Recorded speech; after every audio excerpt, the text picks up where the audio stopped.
Good morning, everybody. This is Rick Wood. I am the co-chair of the Statewide Self-Determination Advisory Committee. Glad to have all of you here again today for a number of reasons. One is that this meeting is uncharacteristically short, and that's good. We're not going to have a 5.5-hour marathon. It's going to be 2.5 hours, and we hope to keep you informed and entertained and educated during that period. The second is that we're doing something different for this meeting. As you will see, you can see the slide says that this is the STAT Grant Showcase and Chair Training. We divided this meeting into two parts.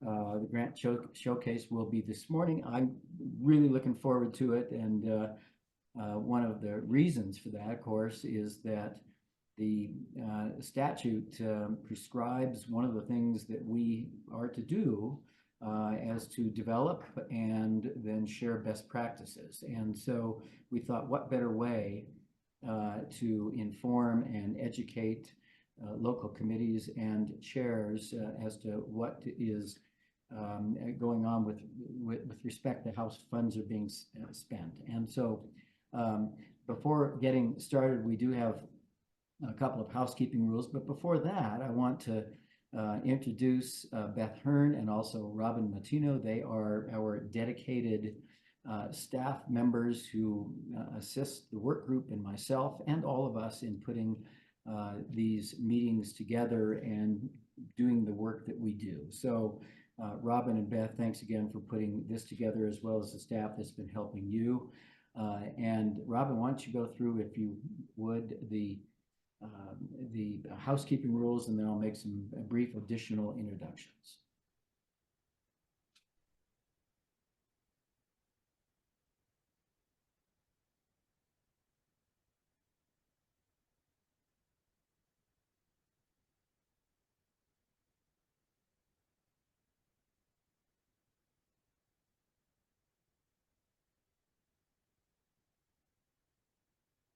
Robin, can you hear me?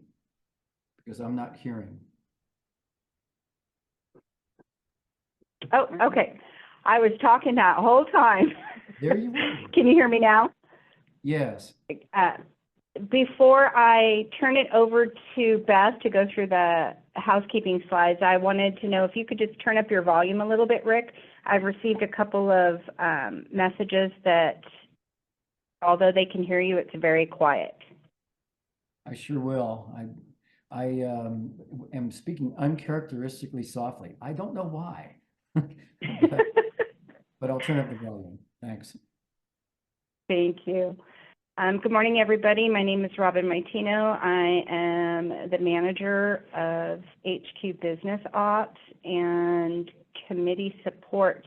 I am here today with Beth Hearn, who is been recently promoted to the SDAC Senior Analyst, and I will let her go ahead and go through housekeeping slides for everyone and kind of give everyone a taste of what to expect today. And Anne, I see your hand is raised, and we will get to you in just a moment. Ibrahim, next slide. Good morning, everybody. I'm Beth Hearn with SCDD. I just want to go over a little bit of housekeeping and logistics for you this morning.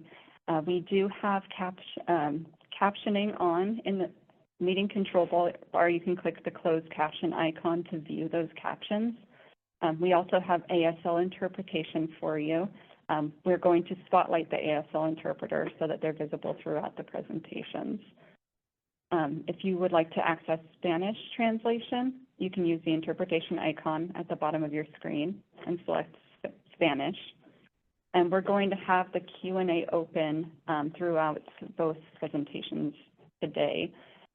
We're going to have it monitored by staff and the presenters, so we will answer your questions as we're able.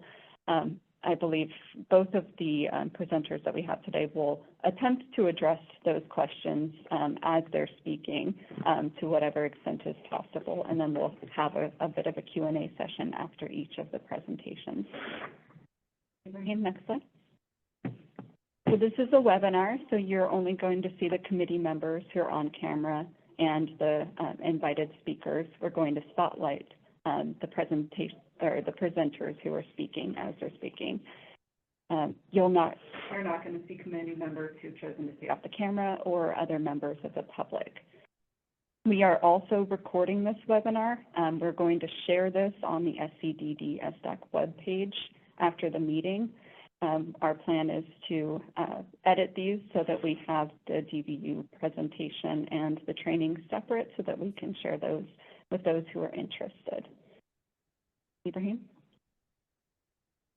Rick, would you like to go ahead and introduce who the SDAC is? Yeah, thank you, and I hope everybody can hear me better now. You know, we often refer to the acronym SDAC because this title of this committee is so long. But for those who are in the audience and who do not know, this committee is made up of the 21 local advisory committee chairs or their designees. And also a council-appointed co-chair. That happens to be a position that is vacant, but hope to be filled soon. I am the co-chair, and without making an introduction of all of the chairs who are here, I want to let everybody know that I really appreciate, as we always do, you taking time from your days to participate in this. We're hoping that everyone, not just the chairs, but those who are in the audience are going to be informed. And I happen to know that you're going to be entertained because I know who the presenters are. And so I'm happy to have everybody here. And what is important, one of the most important things I think about our committee is that we are the ones that are responsible for identifying best practices. And so we've been working on this issue of best practices now for a long time. How do we share information about what individual committees are doing so that other committees can learn from that and perhaps implement a best practice at their own regional center from the things that they see outside of their regional center. And so, as you know, we have a best practices platform. And what we're finding over the last year or more is that we're not getting a lot of submissions. And that's not really a criticism, but it is something that is not as robust as I would like to have seen. So we decided that we ought to do something a little different today, and that is to have a really well-known organization, at least within our world, make a presentation that we have, entitled a Grant Showcase. And really what it is, well, I'm not going to tell you what it is. I'm going to have Judy Mark tell you what it is when she's up. And she's going to be joined, by the way, Judy Mark is the founder of Disability Voices United and an author of the law all those years ago, 13 years ago next month. It was signed that brought this self-determination program to where it is in today's world. And so obviously she is not only informed and experienced, but she is, I think, probably self-determination's greatest single advocate. She's joined by another DVU member that many people know, Christiana Morales, who has become really, really active in the self-determination program. And I'm not going to tell you what her credentials are because I think she can probably tell you herself, but we're going to be joined by these two individuals who are going to present a slideshow that we're hoping all of us can learn something from.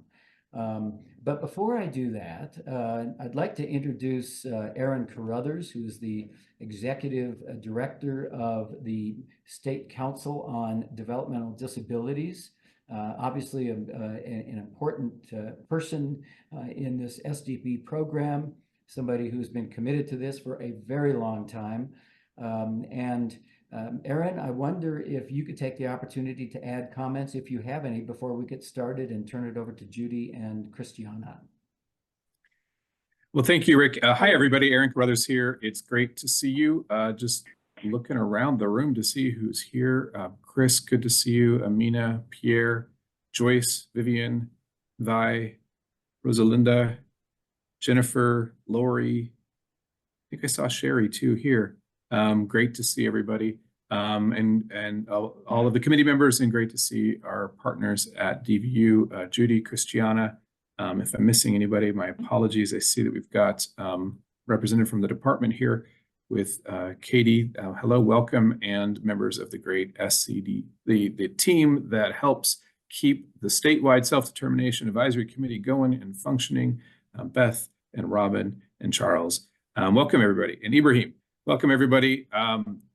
Rick, really building on your comments, as you said, the statewide self-determination advisory committee role and function is to find those best practices, promote them, amplify them, elevate them, so that we can all learn from each other.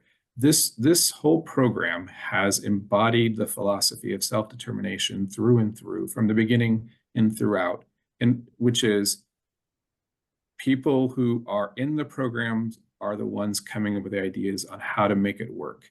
Sometimes that's very frustrating and slow, and sometimes it is, at the same time, it's empowering and exciting and liberating, because it's embracing the principles of the self-determination program with both the freedom and the responsibility. And this showcase really is promoting local ideas from local advisory committees. And we have one entity, Disability Voices United, who has just by activity throughout the state, happens to have a concentration of different ideas to come and share. But that's not to imply that these are the only ideas. And it's not to imply this is the only time this committee will be looking at it. You know, as I understand, the intention is this is really a kickoff for looking at those good ideas that are driven and led by local advisory committees, your local advisory committees, that are funded with those federal participation dollars that give flexibility for implementation based on what do you see needed within your own regional center, with your own program to make it successful. New ideas are the opportunity within the self-determination program. It's the opportunity within how do we fund services. How do we find services we need that aren't vendored through the regional center? How do we find people who are providing the services who aren't vendored through the regional center? It's a continuation of that flexibility and that opportunity that brings in new life, new ideas into this program and really into the whole entire service delivery system. So I'm excited about today. I can see how we're going to talk about specifics. We're going to talk about what you've funded and what you've done in the past, but also how it informs the system throughout, how it informs every other regional center, every other local self-determination advisory committee, and how it informs good ideas through and through. So really glad that and want to really compliment the Statewide Self-Determination Advisory Committee for having this grant showcase highlight, for kicking it off with a partner that is committed to the self-determination program by creation and through, Disability Voices United. Very glad that, as you mentioned, Rick, you know, Judy was one of the community sponsors and authors of the original legislation. That was also with the State Council on Developmental Disabilities. And what's really great is, I'm the first to admit, I actually wasn't here when that was authored. But then also DVU wasn't here when it was authored. But what you have is we have organizational and individual commitment that continues beyond any other structures. You know, the people who are committed to this are committed through and through, and we keep committing to the possibility and the promise of the self-determination program. So really excited for that. Rick, thank you for the microphone for a couple minutes, and glad to turn it back to you. Yeah, thank you, Aaron. Well said, and all of it is true. So without further ado, let me introduce Judy and Christiana from Disability Voices United. Take it away.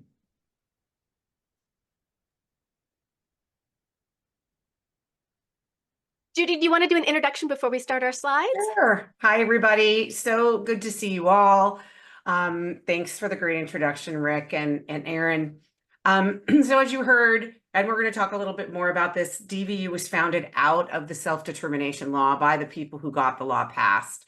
And so we'll talk to you about that in a little bit, but I am a parent of a young adult who just got into his 5th year in the self-determination program and moved out in May as a result of the supports and flexibility that self-determination program has to offer. And now I'll throw it to Christiana to introduce herself. Hi, everyone. My name is Christiana Morales. I am the Director of Self-Determination Program at Disability Voices United. I wear lots of hats, and my most important hat really is I am the parent of a young man who is 22, who is just about to start his 4th year in the Self-Determination Program. And for our family, it has been life-altering, which is really the, what keeps me going and knowing why this is such an important program. I'm also an independent facilitator. I co-train with the state council for the orientations, and I have my best job ever, which is working with DVU and doing some of the things that we're about to share with you with our slide presentation. So just a note, Christiana, they need you to slow down. I know we talk fast at DVU, so we will speak as slowly as possible for our interpreters. Okay, so let me just tell you about the screen sharing. So we're going to be sharing this presentation in both English and in Spanish. And for those of you who have never seen the way DVU does this, and we're hoping that we're creating a trend, DDS does it now because we taught them how to do it. Why don't you go ahead and share, Christiana, and our wonderful Eric Rocha is also going to share the Spanish slides. So if you look at the top of your screen, if you're on a computer, you'll see that there are English slides, and you can also click on the presentation in Espanol. If you are on your phone, I think there's a way to do it at the bottom of your screen on your phone as well. Okay, so let us begin. You can go to the next slide. So as a little bit of history, in case you don't know this, the self-determination program was a pilot project since 1998. Rick Wood was one of the original, Rick Wood's son was one of the original people in the pilot. It was in 5 regional centers around the state with about 200 people enrolled. And it was just supposed to be a 5-year pilot. At the end of the 5 years, there was a report done, actually several reports done, that showed that the program was really successful, and it actually was either cost neutral or in some cases saved money. And so at that point, that would have been 2002, the program should have gone statewide as an opportunity for everyone to participate in. I would have been pretty thrilled at the time. My son was a little kid at the time, and that would have been great. But that didn't happen. In fact, there was no effort by any organization or by the state of California, who should have done it on their own, to implement a statewide self-determination program until 2012, when actually a trade union called SEIU, or the Service Employees International Union, tried to get a law passed in 2012. That bill failed, and at the end of 2012, after that bill failed, a small group of us, not including the union, but a small group of us, including many of the people you see on the screen here, got together and said, we need to create a statewide law. And we wrote on the back of a napkin, I was with the Autism Society of Los Angeles at the time, and so was Connie Lapin, and we worked with Catherine Blakemore, who was the head of Disability Rights California at the time, as well as Mike Clark, who was the executive director of a regional center and also a parent. So it was regional center, DRC, and the Autism Society who came together to write this law. We got it in our first try. People kind of underestimated us, but we had the right contacts. In the middle of the process, we reached out to the state council and the chair at the time, what had great connections in the legislature, and it was authored. You should see the tall guy on the right of your screen is Senator Bill Emerson, who was our author. And so the bill was signed on October 9th, 2013. And that's when the hard work began. So you can go to the next slide. So one of the features of the law of the bill as we were writing it was that the program needed to have lots of ways to ensure that people know about the program. And the way that we came up with this was the fact that we would actually have a net surplus of monies once the self-determination law was passed. And the reason is those 200 people who were in the pilot project were not drawing down federal funds. They were completely using state funds at the regional center to test out this program. We did not have what's called a waiver or a contract with the federal government to run a self-determination program. So the first thing we had to do was to get that contract, which took freaking 5 years. It took so long, but we finally got it in, and it was approved on June 6, 2018, a day that will live in my brain forever because we were so excited. And the program began to be implemented. What we knew, though, is those 200 people in the pilot program needed to now move into the real self-determination program, the statewide one, and we would now start to draw down federal funds for those for their services. And that amount of money is about $2 million a year. And so as part of getting the bill passed, there was an agreement with DDS that however, whatever amount of money that is, would be used for two purposes. A portion of it would be used to pay for staff at DDS to work on the criminal background checks that needed to happen and to process them, and to work with the FMSs on those criminal background checks. So I believe out of the 2 million, there's maybe Katie Hornberger knows, somebody knows, maybe $300,000 of it goes to that. And then a little bit of money goes to DDS for some other implementation work. And then the remainder of it, about $1.2 million, will go to the local volunteer advisory committees. And the way that money is distributed has changed over time.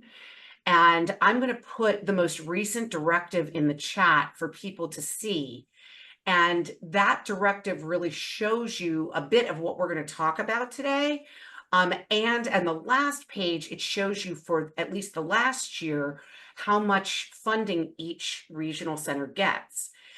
The calculation is done in this way now. It wasn't always, it was just kind of split by population at the beginning. But now, since there's a specific emphasis on equity and ensuring that people of color are adequately represented in the self-determination program, DDS calculates things in a way where every advisory committee starts with the same amount of money.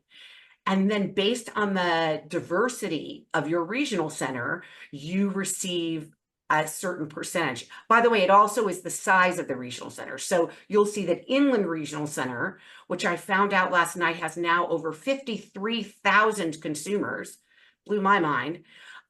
They're going to for sure get the most amount of money because they have the most people that they have to do outreach to. And then the smaller regional centers will get less.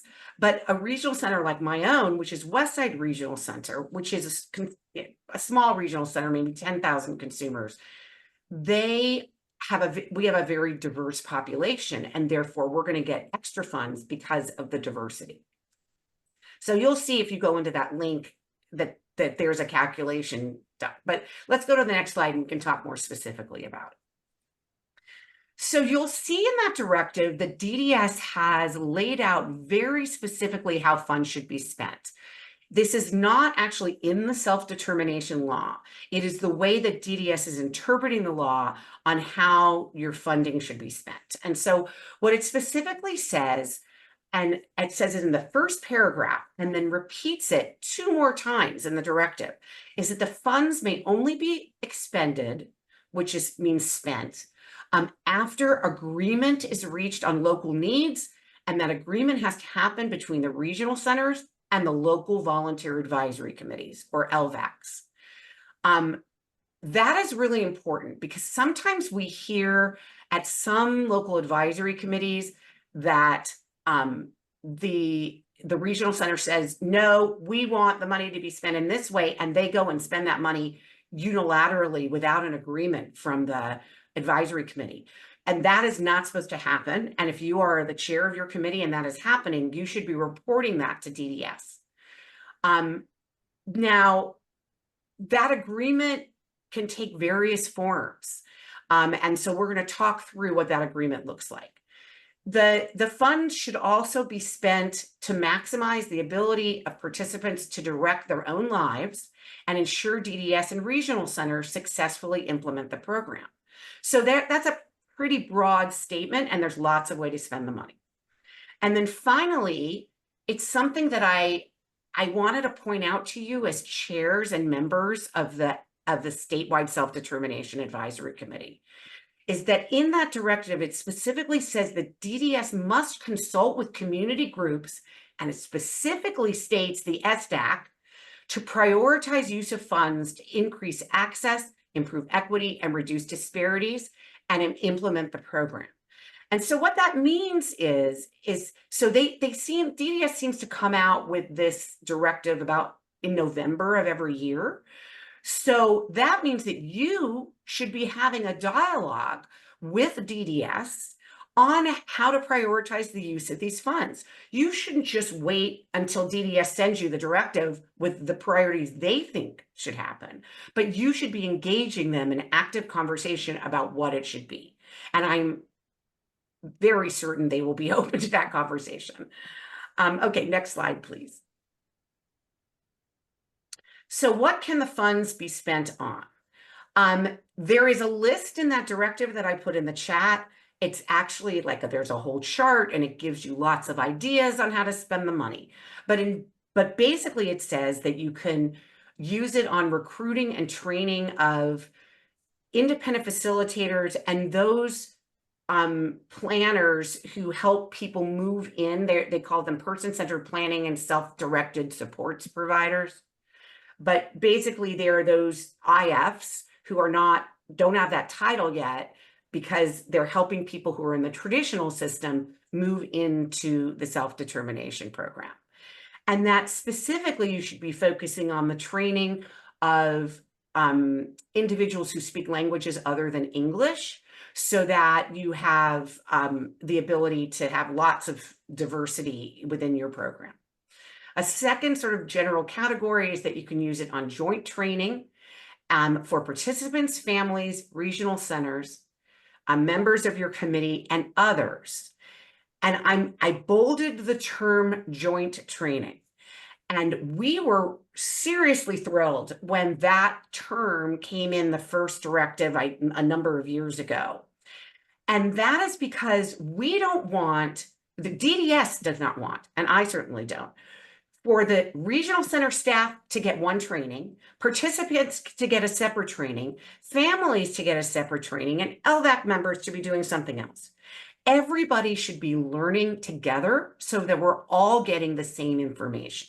So that means if you're an LVAC who wants to have a joint training with your regional center staff, so that the service coordinators have the same information you do, that is something that you can spend your money on, and your regional centers should really be open to that idea. I know they aren't always, but it's right there in the directive from DDS, and you can show them. You can also assist people with spending plan development. So a lot of the coaching that a number of LVACs spend funds on, that's what they're really talking about here. So it's really helping people understand the processes to develop their spending plan and to implement their program. They also talk about collaborative groups and workshops. So these are kind of the larger trainings as well as kind of support groups that you may want to have to foster this ongoing shared learning. And then you can also identify additional needs that are not written in this directive that may be particularly relevant for your community. Next slide, please. So I created a slide so that you would understand how the decision should be made and reported, and it's laid out in this directive. So once again, the directive specifically says that the committee and the regional center should jointly assess and agree on local needs. That's a discussion that you all should be having, which is what do people need in our community? Maybe we're a rural community and people are having problems finding staff. Like maybe we should do trainings on creative ways to find staff. Maybe locally we're in a very urban area and we're looking at how do people share resources within this SDP. So you want to look at like what is in particular to your regional center catchment area. And then you have to have that agreement with your regional center staff.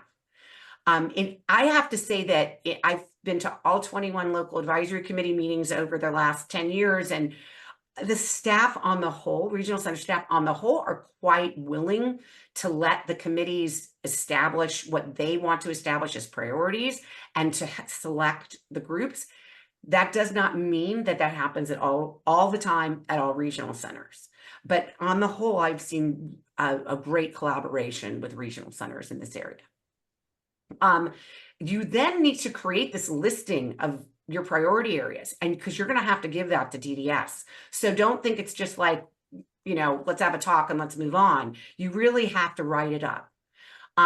You then need to estimate the amount of each area. So let's say you decide, okay, we believe that people are having a lot of problems creating their spending plans. So we want to provide one-on-one assistance for people on that.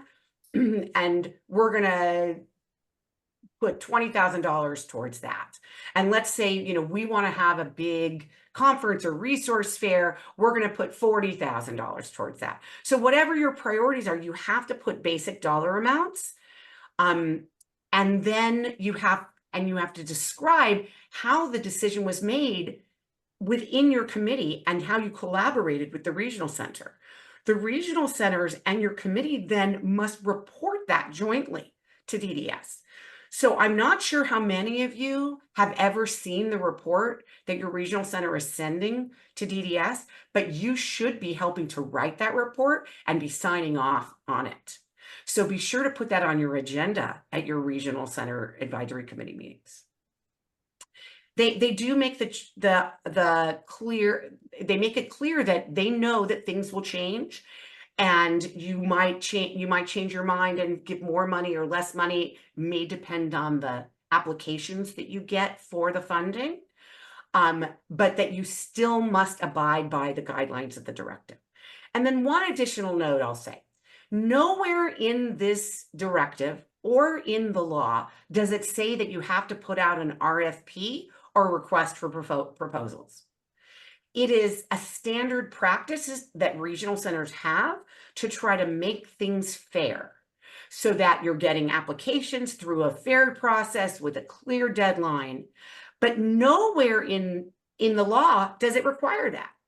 So that means that you as a committee can vote to do something that you have clear agreement on with a vendor or a provider that you have clear agreement on from the beginning without doing an RFP. You can make that decision to do that because there's no requirement. But in most cases, having sort of a more public application process is probably the smart way to go, but you're not required to do.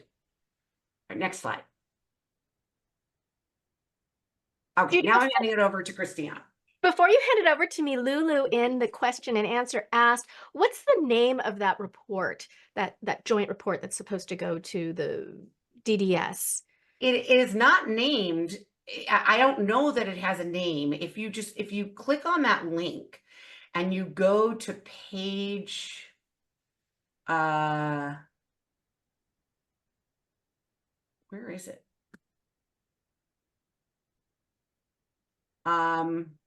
Where do I see? Am I missing where the report is? It must be in the first 2 pages. I'll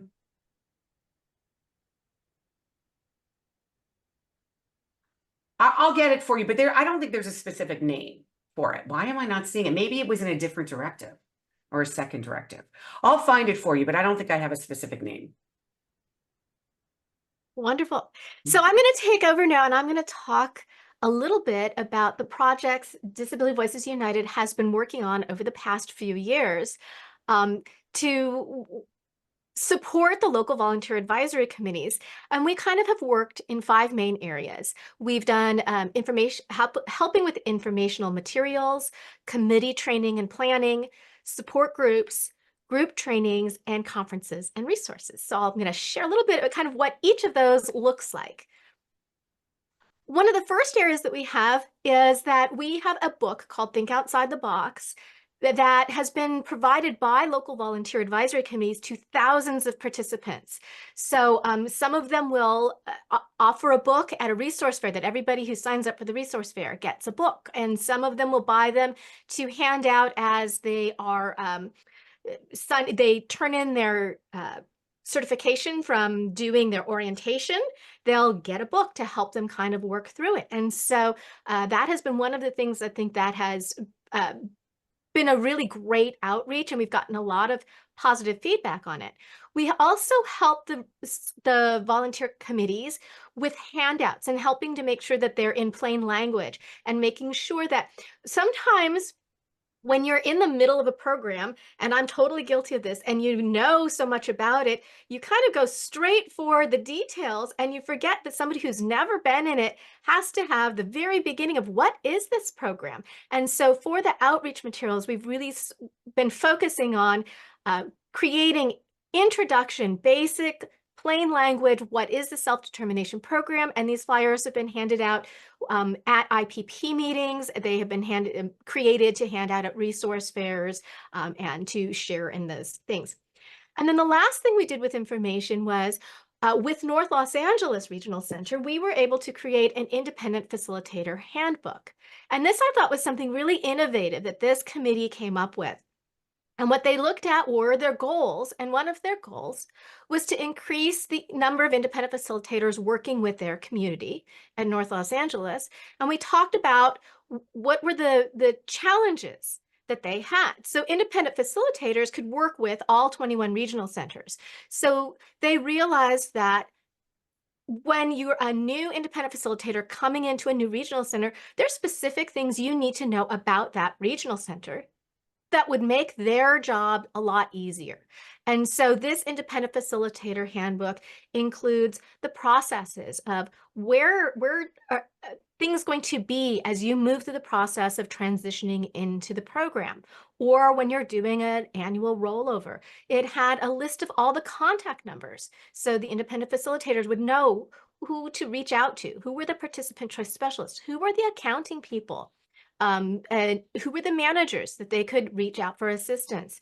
It had the purchase of service standards for the traditional system, so they knew what. Christiana, can you slow down a little bit for the translator? I'm so sorry. Sure, no problem.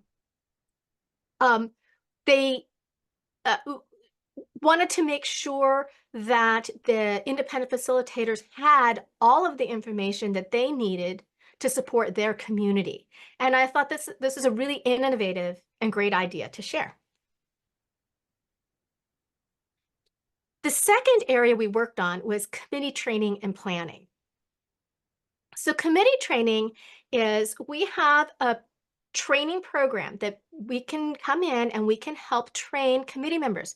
One of the things that we found was that we had some committee members who had been on the committees for a long time, and then we had new ones coming in, and the new ones coming in didn't know really what the role of the committee was. Some of them had never been on a committee before, and so they wanted to learn how committees run, and what was the purpose? Why were they there? Why were they volunteering their time? So we provide committee training for the members to learn about how the committee works and what their roles are. And then the second part to this is something that is really unique, and it's called committee-centered plan. Now, this is something that came from Judy's brain, and it was really the connecting. We're very committed to person-centered planning and how important that is, and seeing the value in person-centered planning of looking at the big picture, your hopes and dreams, where you want to go, and having goals. And we realized that the committees needed a similar plan. And so we sit down with the committee to create a plan, and we start with what are their strengths? What are the strengths of the members in the committee? We go through their strengths, we go through their goals and what they have as their priorities, what they want to create to meet the outline of what they can pay for with these funds. And then we create actionable items. And because if you just have a loose idea of what you want to do, it's very difficult to know whether you've done a good job.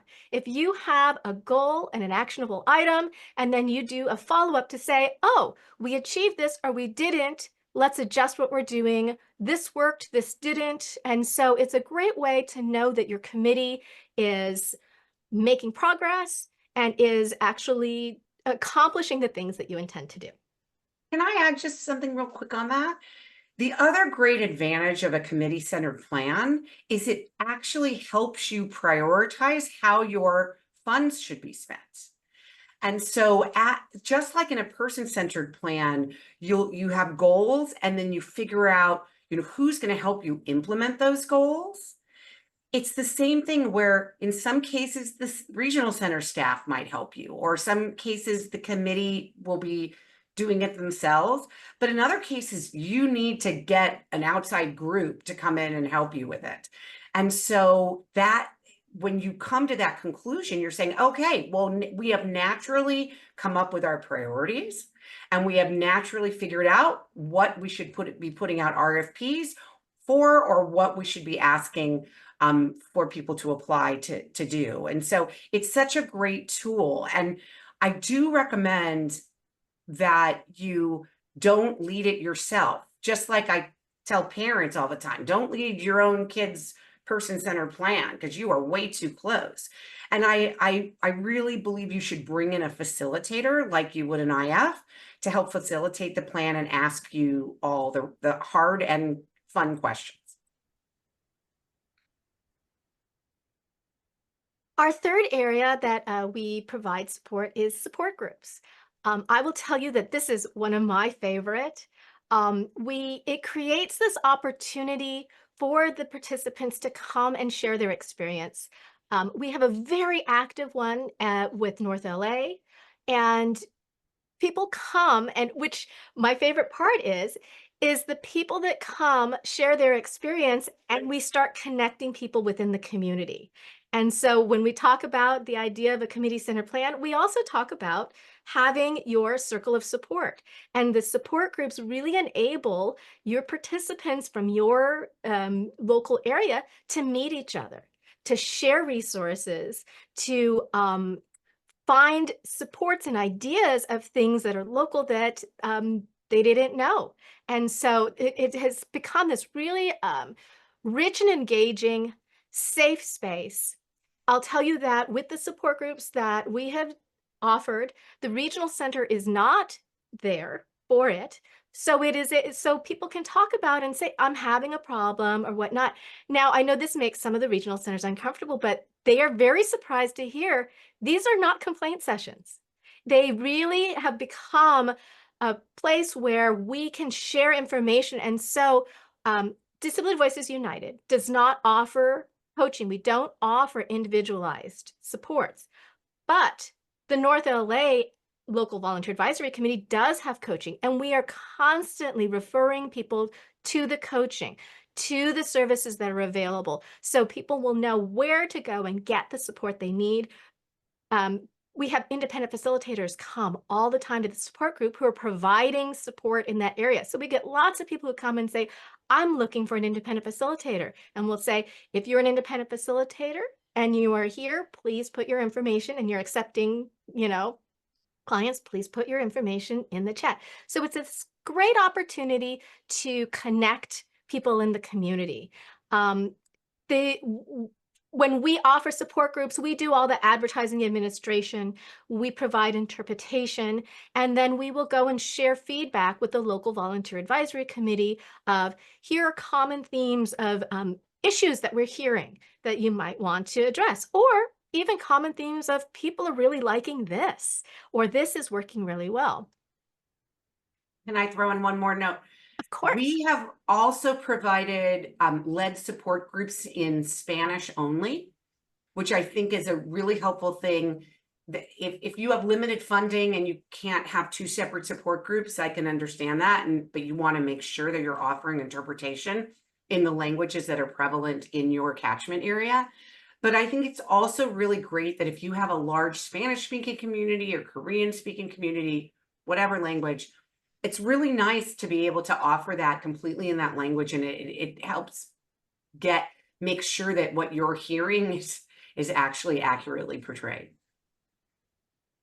So I'm half Latina and half Japanese, Asian. And what I'll tell you is that my community, my Latino community, is not uniform in how we prefer training. That some people prefer interpretation and they want a single, and some prefer it in Spanish language. I will tell you that self-determination program is very heavy in lingo, jargon, acronyms, which can become very challenging when you speak English as a second language. And so it's really important when you're looking to what type of support groups that you're asking your community what they want, how they need, and what the best way they want to meet there, because it's not the same everywhere. So, okay. The fourth one that we do is training, and we'll do customized training. We can really write a curriculum, whatever your community asks for. So one of your roles really as a volunteer advisory committee is to be listening to your community and hearing where are the places people are getting stuck? What are the needs that they have? And so and that goes back to our committee-centered plan. You'll be thinking about those things. What are the areas that we want to reach into? And that's where you can really think about customized training. And some examples of what we have done is technology is one of the ones that we hear a lot of.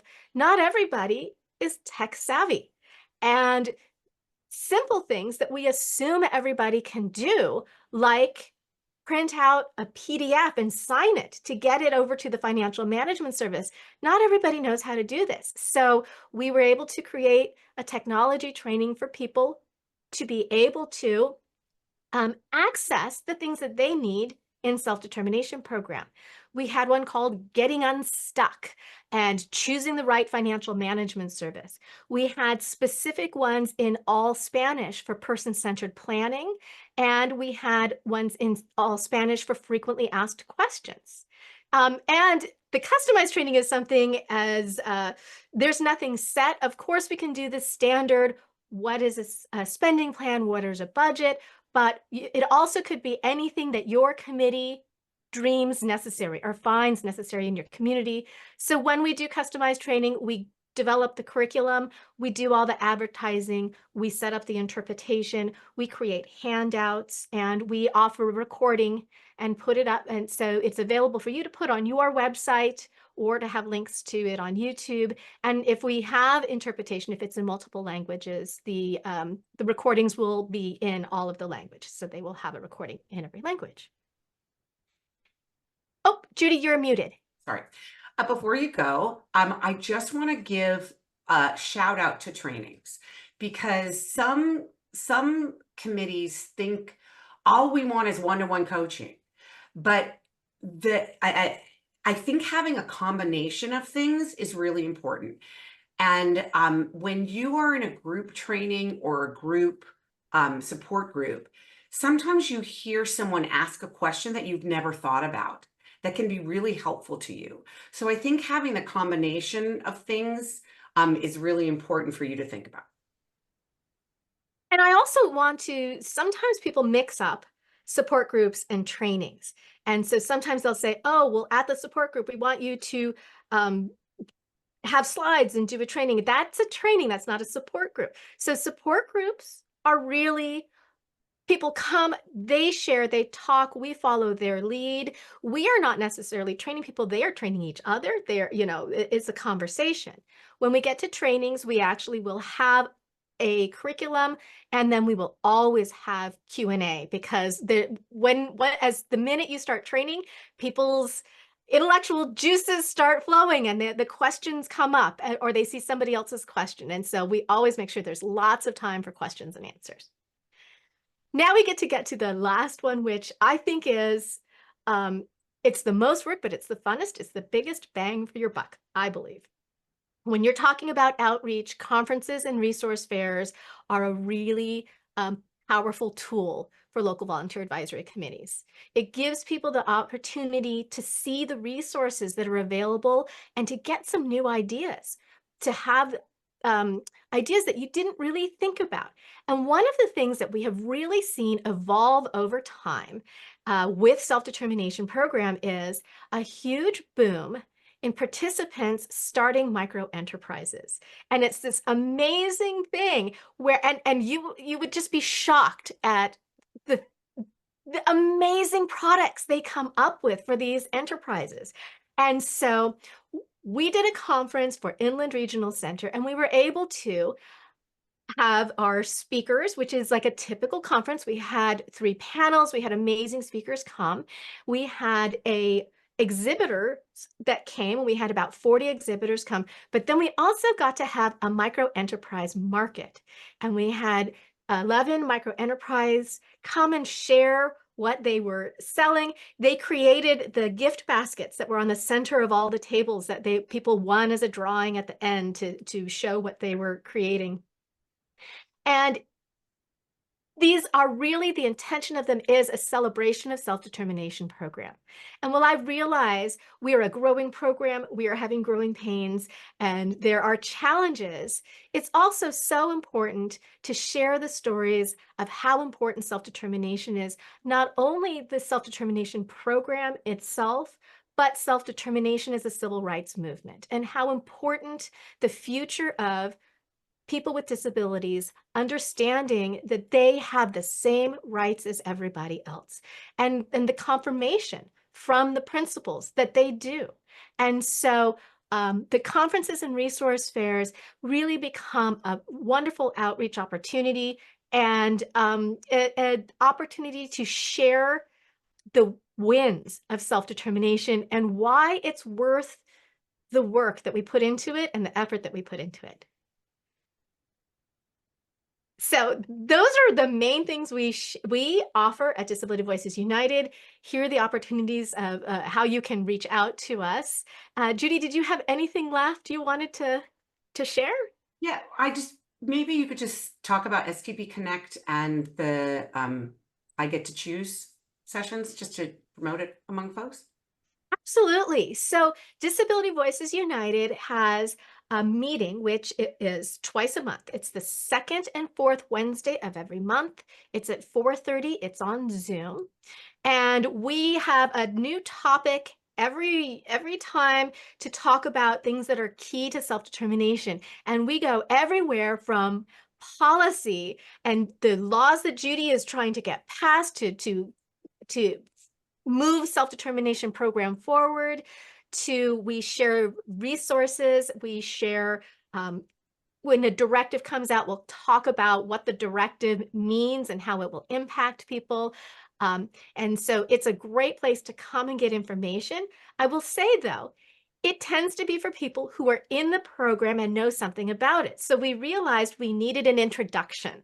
One, for somebody who's just interested in self-determination but doesn't really know anything about it yet. So we have a monthly meeting. It's the first Friday of every month. It's at noon. It was meant to be kind of a lunchtime thing. And people come to, it's called It's My Choice. And we have participants in the self-determination program sharing their stories of how self-determination has impacted their lives. And it's just a very top-level introduction what self-determination is for people who might be interested in it and don't really know anything about the program yet. And then I will tell you that coming in January, we are going to be having a monthly targeted meeting going through the transition process. So we will have meetings on spending plan. We will have a monthly meeting on a budget. We will pick one as for each month that we're going to go in and we're going to focus on, and we're going to offer them in multiple languages. So.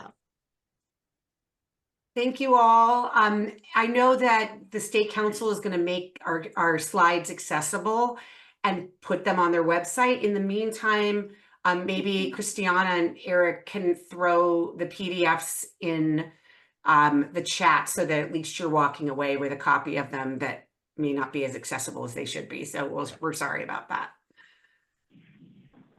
Absolutely. So we did have, sorry. Okay, I was just going to point you to the Q&A. There's a couple of questions in the Q&A for you guys. So Lilia asks, how can I find a support group in Sonoma County? So that would be the North Bay Regional Center. Do I have that correct?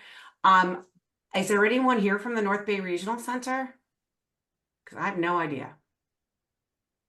So North Bay is Debbie Height, and she's the chair, and I could put you in contact with that chair if you would like, Lila.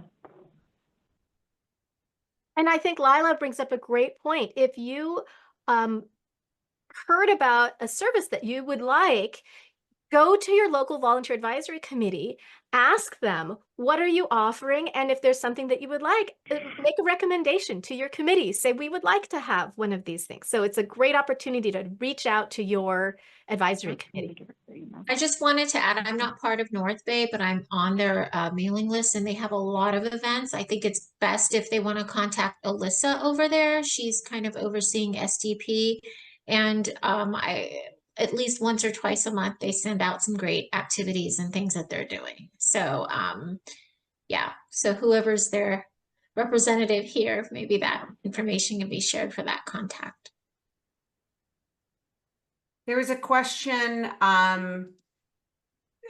we need help at ELARC. Who can help us to improve them? Well, hopefully your local advisory committee is going to help you improve things at ELARC. Is there anyone here from ELARC? Not sure. So I know we've done a little bit of training with ELARC. It's been a few years. Happy to do some outreach with them. But yeah, that's the best I can do. Is you should be going to your local advisory committee meetings and talking to your committee about your concerns. Every committee is required to have a public comment period, and that is the way you would be able to speak to them. And then the last, I'm a public speaker and would like to speak with your group. Happy to do that, Chris, at any point. And then there's a hand up. Debbie Heights, she's in the attendees. She's not in the panelists. So maybe you can put her into as a panelist so she could speak, that she's from. Thank you. Yeah, I sent out a reminder during our during your presentation because we only had 13 people here from the I guess if there's anyone else here who should be a panelist because you're the chair of your committee, raise your hand. Yep.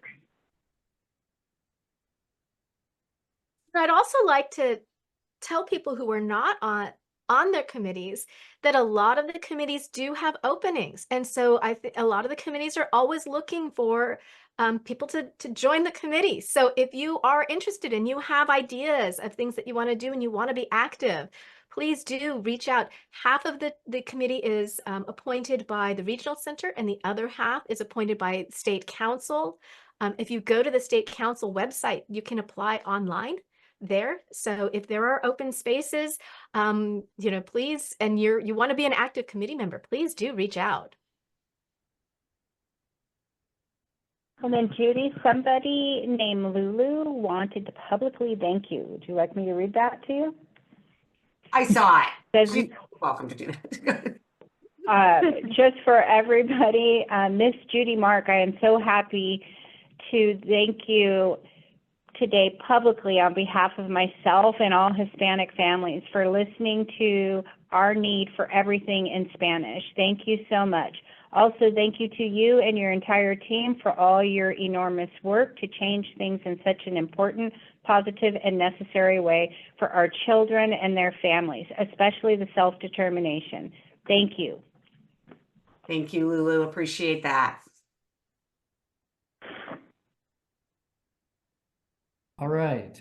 I'm going to sort of fill the gap by making a couple of comments while we have both Christiana and Judy, and also to ask a question about support groups, item number 3, if you will elaborate on something. But before I do that, one of the things that I remember that Aaron stated in his opening remarks is that DVU is and has been a partner of the SDAC. And I don't mean that in a legal formal sense. I mean that in the sense that they are committed in the same way with different resources than we have to the implementation of the program.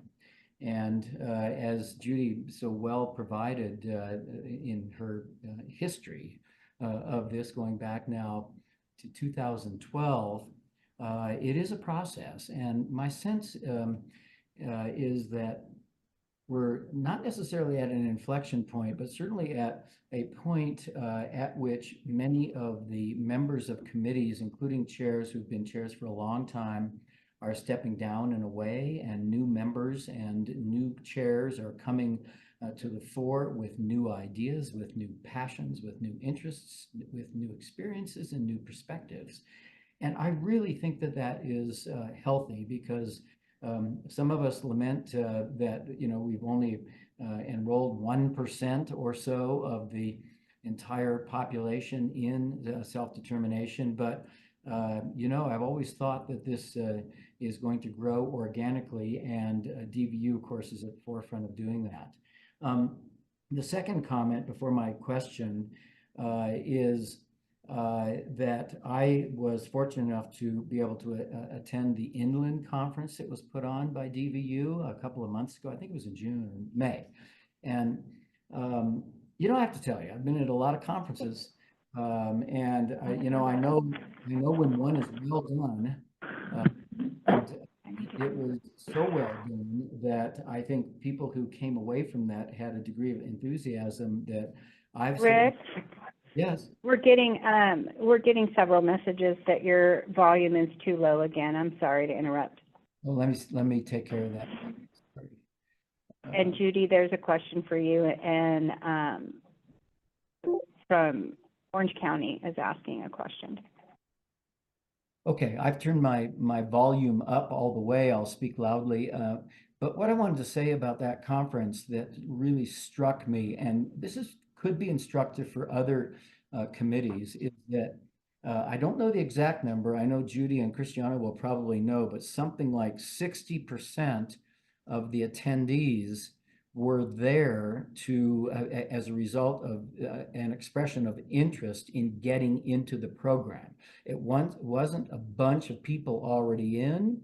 It wasn't a bunch of people from regional centers and state council. It was real people who heard something about the program. And talk about outreach. I don't know how many people were in that conference. Those guys will know, but it had to be 400. It was a big room.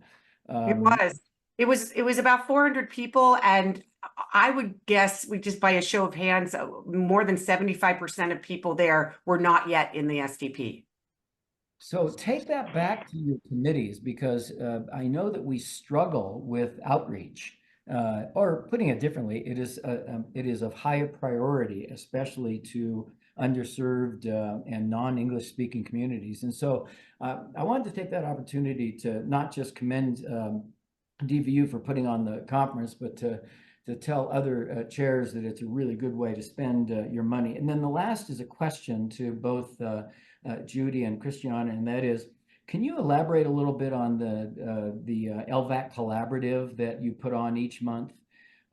Because of course that directly involves committee members, not just chairs, but committee members. I've been to some of those. It seems like I've got a conflict more often than not, but that's my personal problem, not your problem. But I think that would be something that should be. I would hope that you can explain to the chairs what that's all about and how you see that as being beneficial or potentially beneficial to committees. You want to go ahead? So we saw it, and it really started with Los Angeles committees were saying, well, we want an opportunity to talk to each other more often because we're so close to each other. And we realized, well, we didn't want to limit it to just Los Angeles. So we created a monthly meeting for local volunteer advisory committee members only. And we meet once a month. And then we also have a Slack channel so people can ask questions and communicate. They share their requests for proposals, share ideas of, oh, we tried this, what worked, what didn't work. The other thing that we are doing at Connects now, if you share a request for proposal, we can share it at the Connect to see if there's anybody out there who wants to apply for your requests, or if you're looking for something. So it really is an opportunity where we're trying to create an opportunity to build this community for outreach, to get the information with each other and out to other people. I will put the link to it in the chat. I was just working on getting the presentations in the chat as well. And I saw Lulu asked in the Q&A, why didn't DVU apply for training for Hispanic families at Regional Center of Orange County? We actually did lead a set of trainings on person-centered planning exclusively in Spanish for Regional Center of Orange County. So we did do that, and we have the recordings of it if on our YouTube channel. People should explore DVU's YouTube channel because it has got years and years and years of these kinds of trainings in Spanish, in Korean, and in English. And so please look through that, and you'll see the RCOC ones there as well.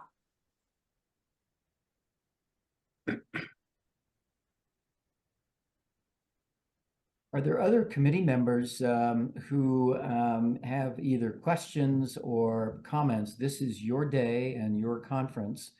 If you've got something that you would like to share, I would suggest that you raise your hand and either ask a question or share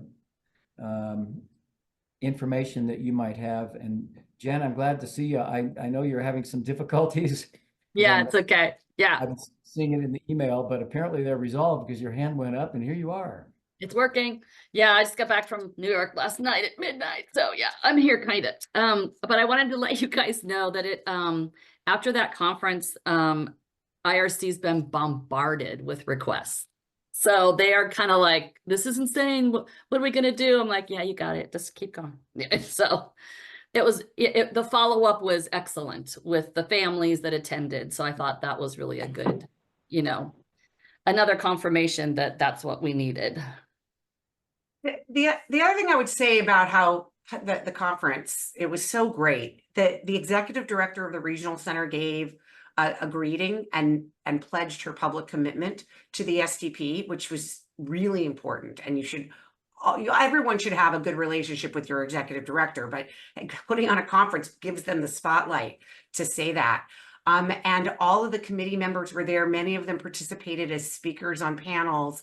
And it was just such a great energy. I mean, IRC is a very large regional center. And so getting 400 people out is something we should have expected. But, obviously in more spread out areas, it may be harder to get such a big turnout. And I see Joyce has her hand up, and they put on a conference every year. They've been doing that for years. I know I've spoken at them before. We do, and I really appreciate the discussion today and sharing. I also wanted to just say how much I do like the idea of the committee-centered plan. We have done something similar, but I think we're going to retweak it as we're expanding our membership, and it's really helpful to have some process that when you're bringing new people on, that they have an understanding of what the committee has decided and prioritized in goals and objectives. So that was a really good idea too. And yes, we do a conference, and we've also worked with groups to come in and reach some of our far-reaching areas in Imperial and in San Diego to train independent facilitators. So it's nice to see all the work that's occurring across the state. Thank you. Yeah, thanks, Joyce. Very active. Lori, speaking of active, Lori. And then after Lori, there is a member of the public who has their hand raised, and I also want to do a quick time check for you, Mr. Chair. Thanks. Oh, and there's a question for you, Rick, in the Q&A that I could read once we are done with the raised hands. Okay. We just kind of finished the negotiations for our RFP. North LA, everything is an RFP. So we ended up for this next coming year, we're doing coaching, which is a big chunk of ours because we've used it a lot. We're also going to try something new called the IF coaching. And the idea behind the IF coaching is that there's a lot of IFs out there. And as everyone knows, we're starting to get standards and trying to figure out how to professionalize, if that's a word, this field. So we are going to have some of our more seasoned IFs, we hope, we haven't put the RFP up yet, but help those that are less seasoned. So that is one way that we are going to expend our funds this year too, along with our support group. And we are also going to support the DVU conference this year. We got approval for that. I think that's it, but it was a negotiation, a tough one this year. So thank you. Thanks, Lori. Robin, go ahead. So, Mr. Chair, it is Lulu in the audience that has a question, and I'm going to allow her to speak. It may be the same question that is already in the chat. Lulu, you should be able to ask your question now. Gracias. Buenas tardes a todos. Gracias, señor Carrotes, por, perdón si dije mal su apellido, pero gracias por su comentario. Me da gusto saber que está aquí también. Chris, hate to put you on the spot, but it seems like our Spanish to English translation isn't working. Did you catch the question? I did not, other than in Spanish. I was asking Yes. Chris Arroyo. I'm sorry. Sorry, totally yeah, put I him on didn't the hear the spot. question. Lulu, Yes, can you ask your pregunta. question? ¿Qué es la pregunta, Lulu? Sí, no sé cómo está la dinámica para las familias hispanas, cómo podemos la traducción, pero solamente quería decir, porque cuando hice la pregunta sobre a la señora Judy Mark, que si podían ellos hacer entrenamientos en el comité del Centro Regional de Orange, el centro, pero en específico ellos están ahorita abriendo una aplicación para que se hagan entrenamientos, pero desafortunadamente no había agencias que pudieran hacer este tipo de entrenamientos. Entonces, Lulu, un momento, por favor. Spanish interpreter, is Lulu speaking in the English channel? Is that the problem? Because we're not hearing you. Yes. Oh, yeah, she's speaking in the English channel. Well, so far Lulu's asked. Yeah. I can. She's indicated that the trainings that are being done at Regional Center of Orange County, that the applications are open, but the agencies haven't submitted any applications yet. And that's the point where we got cut off. So I'm not sure if her question is complete. ¿Hay más en tu pregunta, Lulu? sí, mi pregunta es si ellos pueden aplicar para estos entrenamientos, porque en especial para las familias hispanas no hay agencias que están aplicando. Entonces, nos gustaría recibir un entrenamiento de DVU o alguna agencia en español, pero sobre todo están dando ellos, como tienen ellos fondos para plan centrado, para facilitadores independientes, pero no hay agencias que han aplicado. So yeah, more or less, no agencies have applied, and she wanted to know if DVU was applying because she would like to see some trainings given to Latino families concerning SDP for this application that's open right now. So I feel like both interpreters, there's two Spanish interpreters and you were both speaking at the same time, and that's what made it very difficult for the English speakers to hear. So maybe they need to coordinate with each other. But you know, we're a very small staff at DBU. We apply for RFPs when we have availability, because we're also planning a giant STP conference in next March. So I will leave it to Christiana to see if the if we have availability to do the RCOC one. The only RFP I'm aware of that RCOC currently has is for the person-centered planning, which we had just completed. I hadn't seen a new one come out, so it's possible we have missed them. So you know, have your please have your committee can reach out to us if we haven't seen the request for proposal, or have them come in and put it in our local volunteer advisory roundtable, and we can share it. If you're not getting people applying for it, we're more than happy to share it out into the community too, to see if we can get more people to apply for your pieces. Yeah, a new RFP was just made available on September 5th Okay. at RCOC. I just forwarded it to you. Yeah, so you know, there are a couple takeaways from what I've heard. One is we are 21 local advisory committees in 21 regional centers, and we are not required to do things the same way. Interestingly enough, the law was drafted without, which included some mandates to state council, which were unfunded. And we are very fortunate that we're able to have the department provide funds for the implementation of the self-determination program. But look, for those who are in the audience who may not be satisfied with what a committee is actually doing, get involved. Go to the committee and ask that they take on something that's important to you. And if they won't, why not? Ask for transparency. What we really want to do is have all of the committees, all of them be as productive as some of them are. And while we're not going to achieve that very high goal, the idea is that if you've got something that is on your mind that relates to a committee, go to a meeting. Starting point is go to a meeting, make yourself heard, make the things that are priorities for you known to that committee so that they can take them on, because committees do change, everybody. People come and go, and that includes people who are chairs who are attending this meeting today and who are members of SDAC. So I encourage people to become active in order to, well, effect change. So Beth and Robin, do we have other we have one more member of the public who has their hand up, but we're over time on this agenda item and still need to give members like a 5-minute break before we launch into the chair training for this afternoon. So I'll leave it up to you if you want to, the name of the individual is Kim Reiser, if you want to take one last question and then take a quick break. Let's do that. We'll take a break. Okay. All right, Kim, go ahead and ask your question.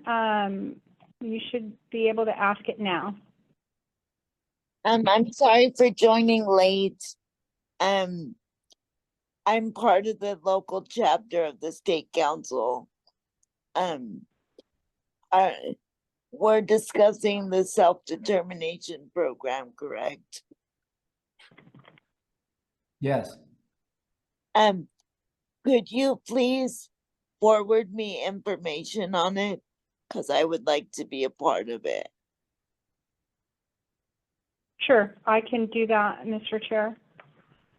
Yeah, that'd be great, of course. I didn't put my email in the chat. I have difficulty. Kim, if you're a member of the local regional advisory committee, then we should have your email. You said you're a part of the state council. Yes, I am. Okay.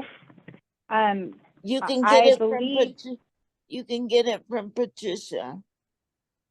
Okay, I can go ahead and reach out to her and get that. Thank you. thank you very much. And I'm sorry I was late. Well, thank you for coming, and I want to take this opportunity. I know that we let this go longer, but I was so excited to have you guys. I didn't want to let you go. And wealth of information. Hope others found that to be true as well. Thanks again to Disability Voices United for all you do. What I'd like to do, it's 11:56. I'd like to come back about 12:05, and we will hear from Chris Arroyo, who will make a presentation on committee. I've just lost my, what's the word? Training, committee on chair training. Sorry, Chris. So we're gonna take a break until 12:05. Let's get started again, and we'll see if we can learn some more today.